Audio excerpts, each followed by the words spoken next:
you think that an invasion of Taiwan's imminent? It's not imminent, but Inevitable? it's coming. So Anduril has an internal policy called China 27. The idea is that anything we're working on, anything that we're investing in, needs to be built with the assumption that sometime in 2027, China is going to move on Taiwan. And I might be wrong on this, right? It might be never. It might be a longer term thing. But in general, like, imagine how stupid I'll feel if I spend hundreds of millions of dollars building some new weapon system that I know is not going to come into service until the 2030s, which is what most experts say is outside of the window of when this invasion would happen. Wouldn't I feel pretty stupid if there's a gigantic fight and I've spent all my money on something that wasn't ready in time? I think that it is very likely that China moves on Taiwan for a variety of political reasons. So like Xi Jinping has this window politically where he can show that he's reunified China. He's got a lot of demographic problems that are going to go out of control as he waits and people age. He's got a lot of economic problems where they're propping up their economy with a lot of kind of fake GDP, fake growth, fake demand, fake construction. And he's doing that, I think, to help build up his war machine, but it's not sustainable in the long run. So I think there's a window where they can do this.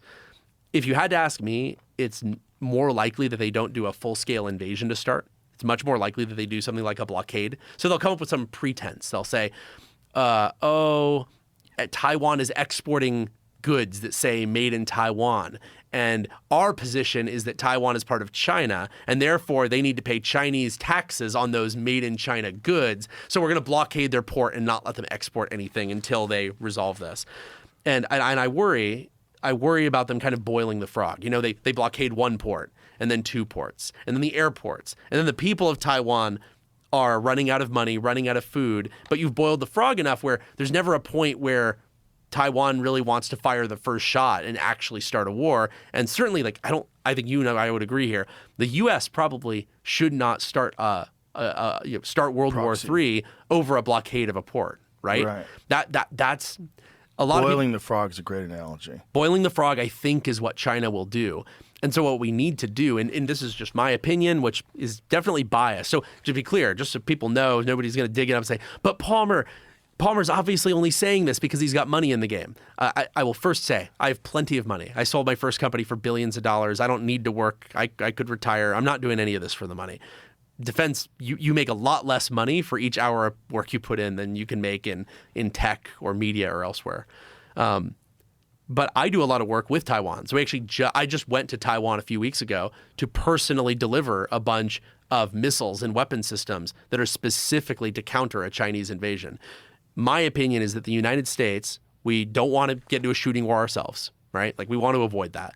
The United States needs to stop being the world police, stop sending our people overseas to die for other countries. And instead, we need to become the world's gun store. We need to say, hey, look, like, and you know, what do you need to do to be a good gun store, right? You got to keep stuff in stock.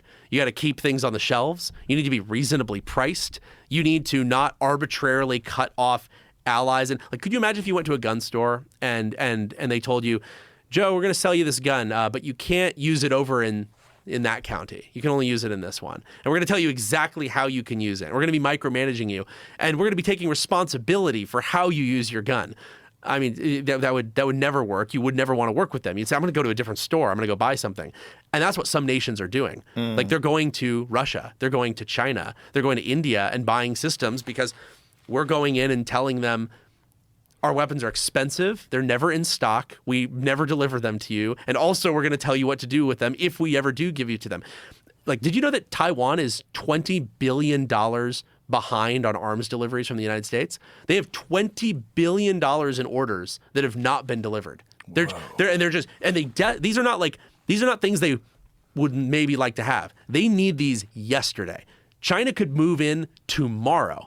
And the thing is, even a blockade, the best way to deter that is for Taiwan to have the things that make them a very prickly porcupine, right? You want to have things like sea mining capabilities that make a blockade basically impossible to affect without destroying the entire fleet. You want things like missiles and counter-missile systems that make it impossible to lock in the country.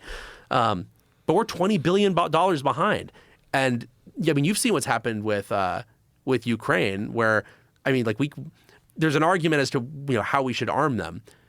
separate from that argument, you've probably seen, I mean, we can't even give them what they're asking for, even if we want to give it to them, because we don't have enough to even cover ourselves, right? Like we can't just give them all of our Patriot missiles. We can't give them even purely defensive tools to protect their capital, because we don't make enough of them. We don't have enough of them. They're too expensive. That's crazy to me. That is crazy. It is crazy. So I think the best way for the United States to contribute to world stability, again, stop being the world police, start being the world gun store, and get serious about it. Instead of saying, well, it's okay that we kind of are a crappy gun store because we're going to come and save your ass when shit hits the fan.